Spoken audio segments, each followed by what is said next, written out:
আজকের এই কেকের ডেকোরেশনটা করতে গিয়ে আমি কিন্তু মহা ঝামেলায় পড়েছিলাম। হ্যালো এভরিওয়ান, আমি পূজা, বিষ্ণুপ্রিয়া হল নবদ্বীপ থেকে আমি একটা ছোট্ট হোম বেকারি চালাই। তো এখন যে কেকের ডেকোরেশনটা তোমরা দেখছো, এটা আমি যখন প্রথম রেফারেন্স পিকচার দেখি আমার মনে হয়েছিল এটা খুব ইজি, কিন্তু যখন আমি এটা করছিলাম তখন আমার মনে হচ্ছিল যতটা ইজি ভেবেছিলাম ততটাও নয়। কারণ কেকের অর্ডারটা আমার কাছে করা হয়েছিল আগের দিন রাত্রেবেলা, আর নেক্সট ডে দুপুরবেলায় আমাকে কেকটা ডেলিভারি দিতে হতো। তাই কেকটা যতটা সেট হওয়া প্রয়োজন ছিল ততটা সেট হয়নি।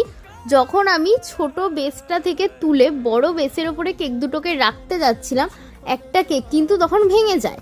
তারপরে আবারও আমি সেই ভেঙে যাওয়া অংশটাকে নতুন করে আইসিং করে ঠিক করি। যেহেতু কেকের অর্ডারটা আমার বান্ধবীর ছিল, ওকে আমি ফোন করে ব্যাপারটা জানাই। ও তখন বলে ঠিক আছে, সমস্যা নেই, সে একটু লেট করেই কেক নেবে। যখন আমরা কোনো কাজ প্রথমবার করি না, সেটা করতে গিয়ে কিন্তু একটু ভুলভ্রান্তি হয়েই যায়। আর এই ধরনের কেকের কাজও আমি এই ফার্স্ট টাইম করলাম, তাই আমার হাত থেকেও কিছু তো ভুল হয়েই গেছিলো।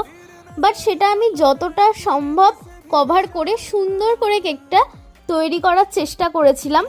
আমার বান্ধবীর তো কেকের ডেকোরেশনটা খুবই পছন্দ হয়েছিল।